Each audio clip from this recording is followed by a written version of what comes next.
Amados hermanos, Dios les bendiga. Esta es la continuación de la segunda parte del primer tema, que es ¿quién es Dios? Estamos hablando de los atributos de Dios. El atributo número 8 sería Dios es justo. Eso se encuentra en Salmo capítulo 45, en el versículo 17. Justo es Jehová en todos sus caminos y misericordioso en todas sus obras. La palabra justo viene del latín justus, que significa justicia o derecho. Todos sabemos que Dios es justo, ¿verdad? ¿Por qué? Porque Él dará el pago a todos aquellos que sean malos. Pero también es justo porque Él recompensará a todos aquellos que son buenos. Él dará el pago a los injustos y Él recompensará a los justos. El problema grande es que la Biblia dice, no hay ni uno solo que sea justo. No hay quien entienda ni quien busque a Dios. Todos se corrompieron y se desviaron. A unas se hicieron inútiles. No hay quien haga lo bueno. No hay ni siquiera uno solo que sea bueno. Entonces, ¿a quién va a justificar Dios? Bueno, también tenemos que tomar en cuenta que Dios no solamente es justo, sino que dice la Biblia que Él es fiel y justo para perdonar nuestros pecados. ¿Cómo lo hace? Bueno, la Biblia lo enseña. Dice que Él pasó por alto los pecados pasados con la mira de manifestar en este tiempo su justicia a fin de que Él sea el justo y el que justifica a los que son de la fe de Jesús. Es decir, nosotros no somos justos o llegaremos a ser justos por nuestra propia justicia.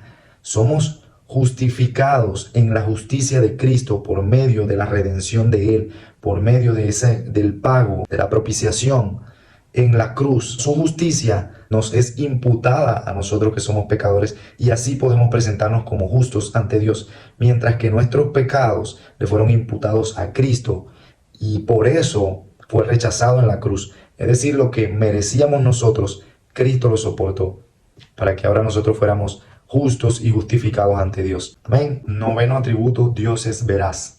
Veraz quiere decir verdadero. Viene del latín verax, que significa verdadero, que habla la verdad, que está lleno de verdad. Dios no es como nosotros. Antes bien sea Dios veraz y todo hombre mentiroso. Isaías 65, en el versículo 16, dice que Dios es el Dios de la verdad. También la Biblia dice que toda su palabra es verdad. Jesús dijo en una oportunidad, Padre, santifícalos en tu verdad, tu palabra es verdad. Él no solo habla verdad, sino que Él es la verdad. Jesús dijo, yo soy el camino, la verdad y la vida. Nadie viene al Padre sino por mí. Hay 6 cosas que abomina a Dios y 7 cosas que abomina su alma, entre las cuales hay 2 de esas cosas que hablan acerca de que a Dios aborrece la mentira. Una es los labios mentirosos y la otra es el testigo falso que habla mentira. Dios lo aborrece. Sabemos que Satanás es el padre de la mentira y él nada tiene con Dios. Juan 3:33 dice, todo aquel que recibe el testimonio de Cristo atestigua que Dios es veraz. Definitivamente Dios no es como nosotros. Todo hombre es mentiroso. Al igual que Satanás es mentiroso, pues la Biblia dice que el mundo está gobernado por el príncipe de este mundo, que es Satanás, y él es el padre de la mentira. Jehová es el único Dios verdadero. Dios es fiel. Segunda de Timoteo 2:13 dice, si fuéramos infieles, Él permanece fiel, porque Él no puede negarse a sí mismo. Definitivamente la fidelidad de Dios no es como la nuestra. Y cuando digo como la nuestra, no es que estoy diciendo que nosotros seamos fieles, sino que nosotros pensamos que somos fieles. Dios sí es fiel realmente porque Él no está obligado a ser fiel a nosotros y sin embargo lo hace. ¿Por qué? Porque Él no puede negarse a sí mismo.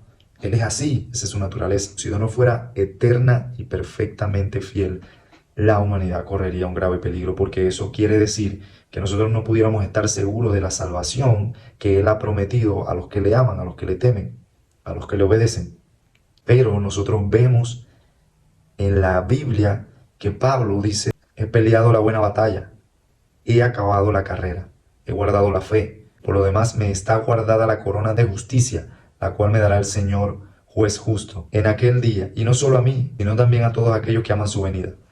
¿Cómo un hombre pecador, asesino, que no ha visto a Dios, puede estar tan seguro de su salvación? Primera de Tesalonicenses 5, versículo 24. Fiel es el que los llama, quien además también lo hará.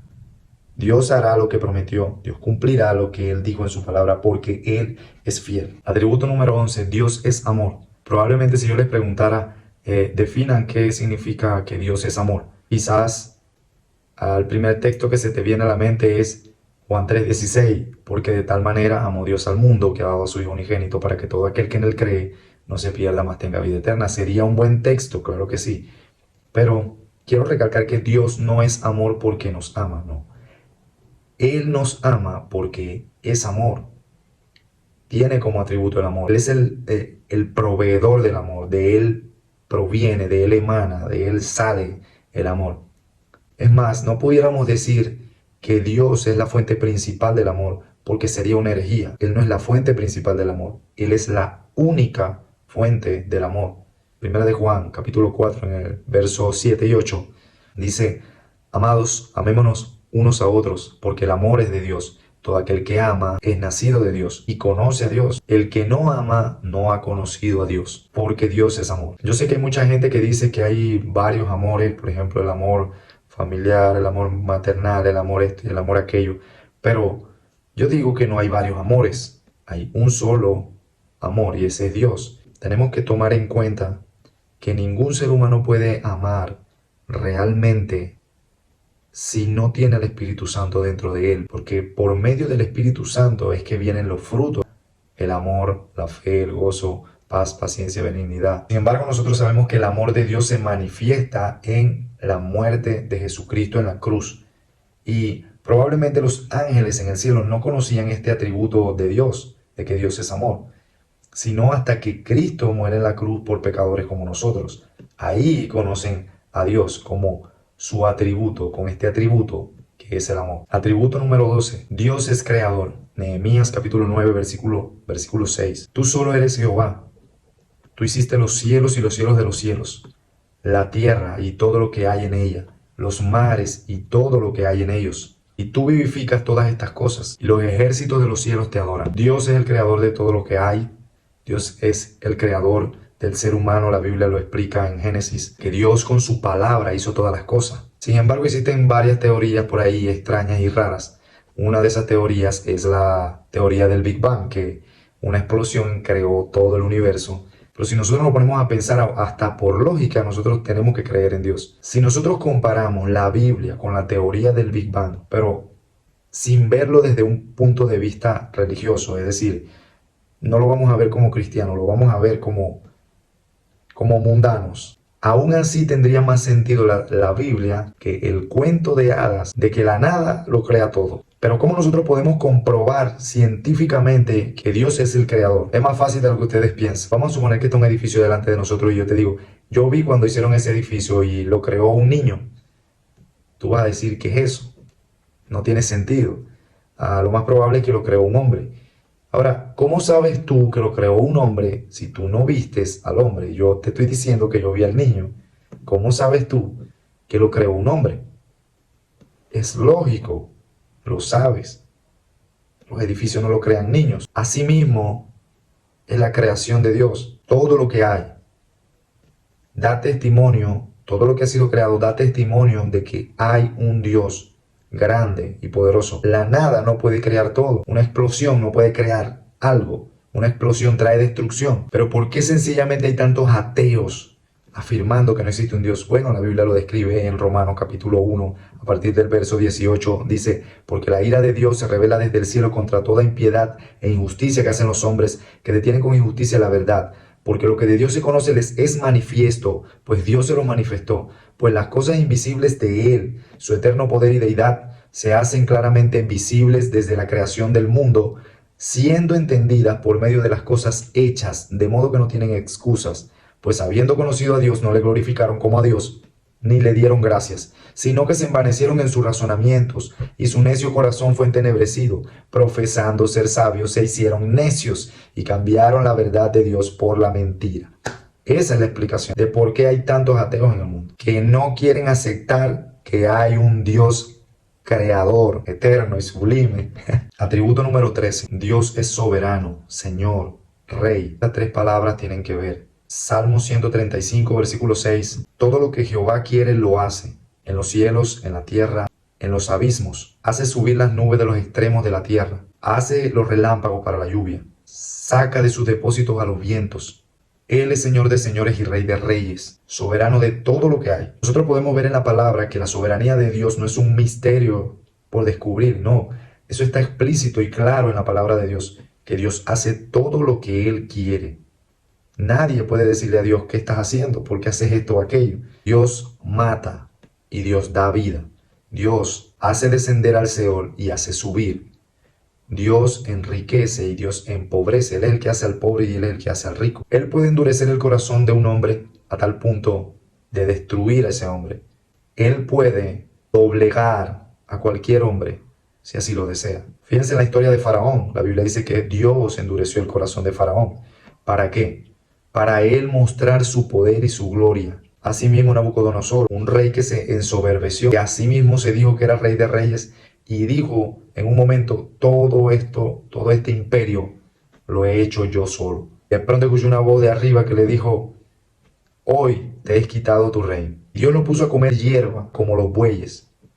¿Por qué? Porque Dios enaltece y Dios abate. Él tiene el poder de todas las cosas. Nuestro Señor Jesucristo dijo en una oportunidad, no cae un pajarillo a tierra sin que mi Padre Celestial lo permita. Eso explica y habla de la soberanía de nuestro Señor. La soberanía de Dios resalta el hecho de que el hombre no posee un libre albedrío. Y si lo posee, ese libre albedrío está muerto dentro de él. Porque si libre albedrío es elegir entre lo bueno y lo malo, entre el bien y el mal, entre Dios y Satanás, Dios y el mundo, Dios y la carne, Dios y los placeres, entonces el libre albedrío del hombre está muerto, corrompido por su pecado, si acaso no destruido por su pecado. Porque el ser humano, por sus propios medios, nunca se va a acercar a Dios, jamás.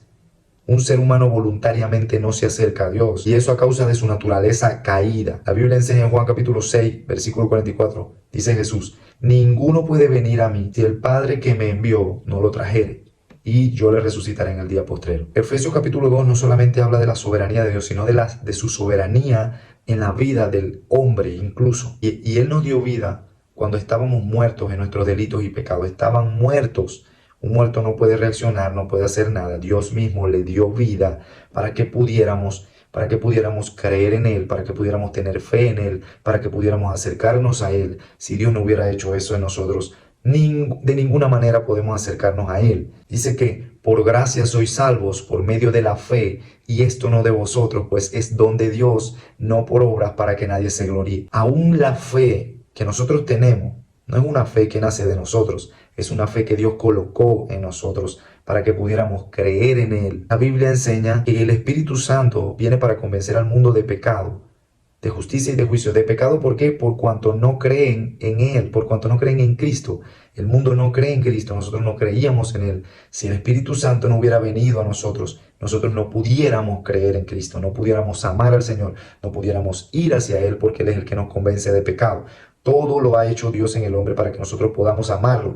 Esa es la soberanía de Dios. Atributo número 14. Dios es juez. Isaías capítulo 33, en el versículo 22. Porque Jehová es nuestro juez, Jehová es nuestro legislador, Jehová es nuestro rey. Él mismo nos salvará. Un juez es aquel que tiene autoridad para juzgar y para sentenciar al culpable o poner en libertad al inocente. Hay una diferencia entre ser juez y ser justo. Es decir, el juez actúa con justicia, el justo también actúa con justicia, pero el juez lo hace desde su estrado como juez y se rige netamente por la ley. En cambio, el justo puede aplicar la justicia en las calles, en cualquier lugar, con cualquier persona, pero el justo en sí no puede encarcelar a otro como lo hace el juez, condenar a otro como lo hace el juez. Sin embargo, sí puede dar su voz y decir lo que está bien y lo que está mal. Dios vino, Dios se hizo carne y habitó entre nosotros como justo, pero Dios vendrá como juez. Y cuando Él venga como juez y como legislador, Él no tomará por inocente a ninguno que sea culpable. En ese momento no habrá piedad para ningún impío, pero Dios justificará a los que son de la fe en Cristo Jesús, los que murieron siendo de Cristo, los que murieron en el Señor, serán resucitados con Él. En ese tiempo, para los impíos, no habrá un momento de misericordia, muchos crujirán los dientes, pero ya no habrá misericordia, el tiempo de la gracia se ha acabado. Dios será implacable con ellos, porque ahora es juez.